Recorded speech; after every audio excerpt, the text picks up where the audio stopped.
AI in Action is brought to you by Alldus International, covering your business's staffing, consulting, and networking needs. Our host brings you the leading minds in AI, sharing their story, their success, and their advice. Focusing on fast-tracking you to the top, AI in Action cuts through the hype to help you kickstart your data science career. To listen to the latest AI in Action podcast, head over to www.alldus.com/podcast or subscribe via iTunes, Stitcher, or Google Podcasts. You're listening to AI in Action. I'm your host, JP Valentine. Our guest today is Yohann Smadja.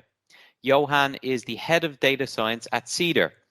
Yohann, welcome to the show. Thank you so much for having me. It's our pleasure, Yohann. So let's start with yourself. Can you give us a brief background of your journey in data? Where did you get started? Walk us through some of the roles you've held along the way, taking us up to your current position, leading the data team at Cedar. So my journey started in France. I studied statistics in Paris. I finished my studies in the US. I have a master's degree from Harvard. I studied applied math there. And at the time, every French engineer with a master's degree from an American university would end up most likely in finance. So that's where I started my career. I don't regret it. It was 10 years of fun, and I was using data. That was my edge, trying to trade currencies, interest rates. And the last role that I had at a French bank was in charge of electronic trading. So it meant that we had an electronic platform. We could trade currencies with clients through different platforms like Bloomberg, Reuters, etc. And I was in charge of tweaking our algorithms behind the prices that I was sending live to clients 24/7. I like to think about it as my first product experience, because it was very much about understanding what clients wanted to trade with me, how I could grow the platform in terms of volume, in terms of profitability. So I spent a lot of time doing some data analysis, meeting clients. I had a team of developers in Paris that I was interacting with very regularly, reviewing the backlog, reviewing priorities. So it was very much what a product job would look like today. Back now 6 years ago, I remember I was on the beach reading saying that we were all doomed, that machines were going to take all of our jobs. And the next page was, hey, let's do this master's degree. And I don't remember what it was, but the article was saying, like, basically we need to keep studying, we need to keep learning new technologies. And at the time, so I studied statistics, I said, but it was on the blackboard. We barely had laptops at the time. It was 2006, 2005. And the statistics space, what we call data science today, has many more methods and fun algorithms that I didn't study. So I wanted to go back and learn what statistics was all about in 2015, 2016, and I loved it. I took certificates again at Harvard on machine learning and advanced data science classes. I won competitions. I absolutely enjoyed it while doing my job. So that was pretty challenging, but I managed to finish the certificate. And at the end, I was sure that I needed to stop finance because I was playing with medical data, social media data, and that just opened my mind to potentially making a move. I moved to a startup. We were building maps. So in terms of data, that was really a ton of fun. Events, location data, trying to make sense of it. And I wanted to work in healthcare, and I met the team at Cedar almost exactly 2 years ago. That's how I ended up in tech and in healthcare. Yeah, I appreciate you sharing that, Yohann. I think it's always great to hear from people who are in senior strategic leadership roles in data science and AI that their path is often unconventional. Many times it's born out of reflection and making strategic moves and following interests, which is something that you've clearly done, which has now led you to Cedar, as you mentioned. So Cedar in the healthcare data space is becoming a very well-known brand just due to the success. But for people who are listening, who are not familiar with Cedar, can you give us an overview of the business, what you guys are doing in the space, and then we'll jump into your role as the head of data. Cedar builds software for hospitals and physician groups. We started as a billing company when a patient goes to the doctor and has a bill left for copay or a small part of the deductible, the insurance process would often last a month, and then we would start engaging with patients, sending them their bills, and we build a portal for them solutions for them to resolve their bills. They could chat with their provider, etc. So we are building all the software for that. We are now starting to build everything, a lot of products around what's happening around the visit and even pre-visit for insurance authorization, checking in before your visit happens, etc., etc. So it's really about building a patient experience that is modern, that does not only resolve around a paper statement, but introducing a digital experience would help, I think, the healthcare industry. So it's about finding solutions to patients who might have very large bills and can pay. So we are trying to help them resolve that. And for data science, it's about trying to understand the journey of the patient. What are the best solutions that we could offer? How do we engage with them? We are interacting with patients that are just going to their yearly checkup, to their physician that they know very well. They are expecting the bill. Some going to the ER and end up with surgery that they didn't plan for. And then finally, you have patients going through chemo with repeated visits, bills that are accumulating. So you understand that even though our clients are the hospitals, the medical centers that you might know, we have patients that have very, very different experiences on the clinical side. And we are trying to make sure that everything else around the clinical experience matches the care that they receive when they are on site. And it's quite a complex problem that Cedar are tackling, but you guys are having a lot of success with it, and it's supported by the fact that in March of this year, you received your most recent round of funding, 200 million, which really speaks to the investment in this space. So focusing now on your role, your team, the problems that you guys are tackling on a daily basis, the US healthcare system is incredibly complex. So can you give us some insight into what you and your team are tasked with doing, some of the projects that you're involved in, what it's like to be part of the data science group at Cedar? The team is growing quite rapidly. So if you asked me 2 years ago what the team looked like, I would have described probably myself and a couple of other data scientists that had joined me very recently. The team is growing. We are now a team of 8, and we're doing mostly 2 things. The first one is commercial analytics. It's to make sure that we answer questions that our clients have. So the clients are the large hospital health systems. They usually handle multiple hospitals actually and physician groups attached to them. So they need to understand what's going on with their patients. So tracking a lot of dashboard, a lot of trying to answer the basic questions about collections, digital engagement, etc. Tracking key metrics, but it's also about trying to bring value to them in the form of, it could be something as simple as you're not collecting as many emails, or the emails that you are getting have a lot of bad addresses in them. The data is not as clean in this center versus all of the others. Something might be wrong with your process there.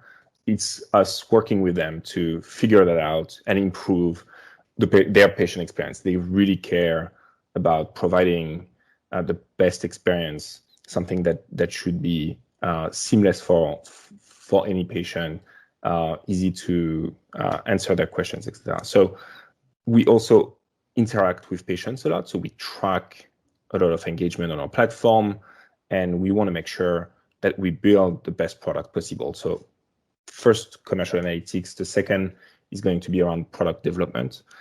It starts with product analytics. There are a lot of experimentation going on, analyzing groups of patients. I mentioned a few earlier. It's about understanding how we can improve our products, or maybe what is the missing feature here, developing hypotheses and testing them through A/B testing. So we've spent a lot of time in the past 2 years developing a robust framework around experimentation. We are often dealing with non-binary events. It's often, yes, someone has opened an email, they've seen their bill, for example, they've engaged on our web app, but it's also about some variables that are kind of tricky to measure. like satisfaction, like collections over time, and trying to find the right experiment test for that. So developing a robust experimentation framework has been a key focus, and we are moving to developing machine learning models to help us make better decisions at scale. Now that we have about 1 million patients per month going through our workflow, we are starting to have a decent scale where rule-based systems could have done probably 80% of the job. Now we are trying to get the last 20, hopefully with solutions that help us scale and find what is the best solution for a given patient, knowing everything that we know about that patient. From your time, which, as you mentioned already, is coming up on 2 years this month, obviously there's been huge growth, huge demand for Cedar, and you've obviously had to wear multiple hats, being part of the team building it, but also now scaling and leading it. What have been some of the biggest milestones that you've had in your 2 years, and specifically looking at the work that the data team has done? There are a few milestones in terms of size of the team that were key. I think we are approaching another one. The team is reaching 10 people, reaching 5 people. A lot of things started to break. Our communications, the way we conduct our weekly meeting, for example, so we had to rethink that. I think that the Cedar reaching 150 employees was a big milestone, and we reached that milestone, I think, a few months into COVID. We've hired half of the company now remotely. A big part of why people wanted to work at Cedar was the office culture, and that's not a thing anymore. So trying to rethink that is going to be a challenge. We are going to go back to the office probably in Q3, Q4, probably half remotely. So we'll have to figure that out. So in terms of team size, I think that was a big milestone. We are about 200 employees now. I would say another one was the beginning of 2020 for us was huge in terms of numbers of patients interacting with our app every day. So when it took weeks to run experiments, now we can have the kind of scale where we can run an A/B test and we have enough patients to get answers quickly. Analysis have started, we've been able to go a little bit deeper. The scale is just makes things more interesting.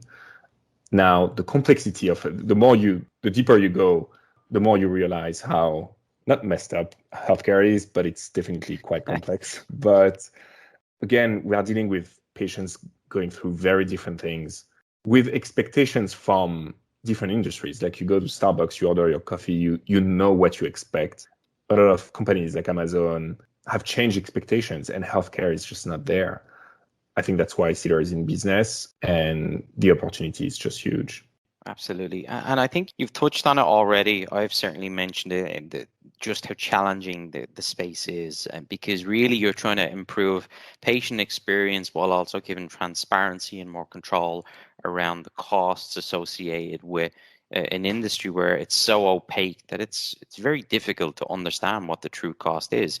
What are some of the biggest challenges you and the data team have faced, and what do you guys have to do to overcome this on a daily basis?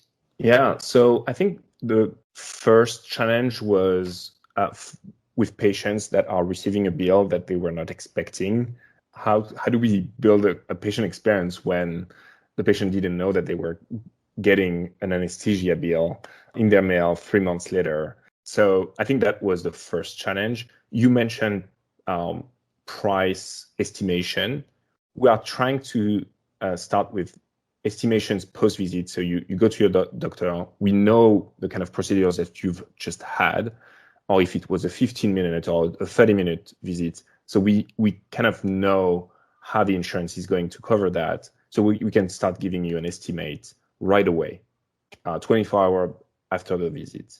That should be already a game changer in the industry. And we're trying to figure out in what cases can we do that pre-visit, where our estimation will be good enough. We can give you an incentive, give you maybe a discount, maybe offer you to start a payment plan early so that you can prepare to pay a bill over many months. Doing that pre-visit estimation is going to be the biggest challenge we tackle.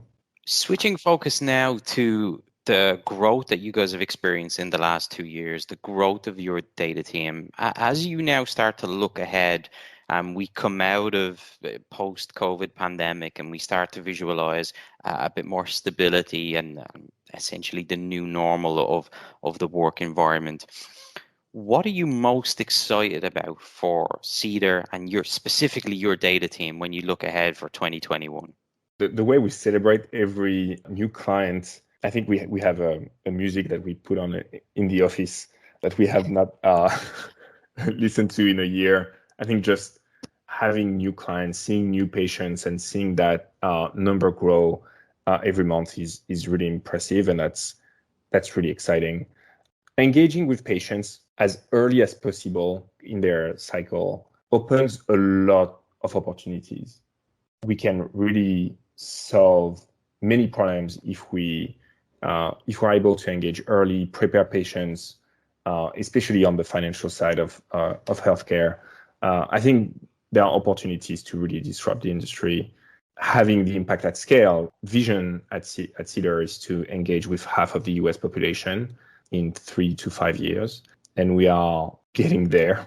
It's crazy to think that you guys only founded in 2016, and the fact that you're already, I think, most recent valuation is 3.2 billion.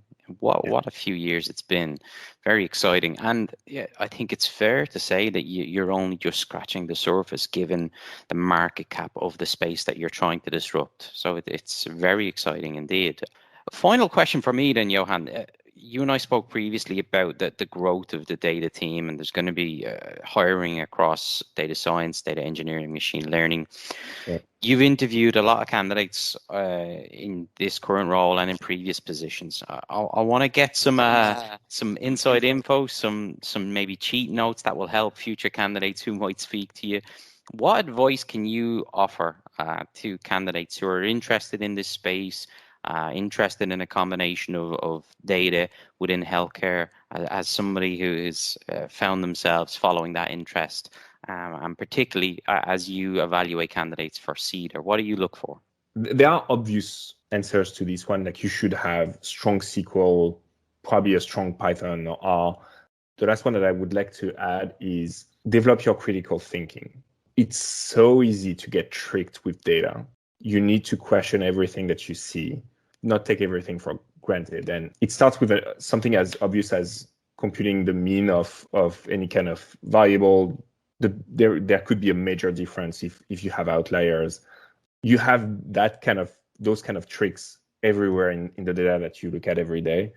And developing the rigor to question yourself, question what you are seeing, I think could make the big difference between being successful or not. And we are definitely looking for people with strong critical thinking skills. Appreciate you sharing that, because that is something that people can actively work on and demonstrate in interviewing, which is often lost. Yohann, we really appreciate you coming on today and talking to us about Cedar. We've watched from afar over the past 4 years the incredible success that Cedar has been having. I genuinely feel that you guys are only just getting started, and this is a service we need. So we wish you and your team all the best in the year ahead, and we look forward to connecting with you soon to hear how it's been going. Thank you for having me. AI in Action is brought to you by Alldus International, covering your business's staffing, consulting, and networking needs. Alldus offer an exec search program. Alldus can help you discover how data science and AI can transform your company. With our unrivaled network of C-suite executives and senior AI professionals, we offer retained search services across the US and Europe. Get the Alldus advantage. Become a member of the Alldus community and enjoy some of the following: AI meetups. Once a month, our community gathers to listen to some of the leading experts in the world of data science and AI. Our speakers come from all over the world, including Dublin, Boston, and Frankfurt. We also have our AI mentors. Our experts will provide mentoring to Alldus members. And don't forget our AI in Action podcast. Each week we have guests from all over the world talking us through their education, career, and more. Become an Alldus member and get the Alldus advantage. For more information and to sign up for our newsletter, log on to www.alldus.com. That's www.alldus.com. Alldus International, empowering through AI.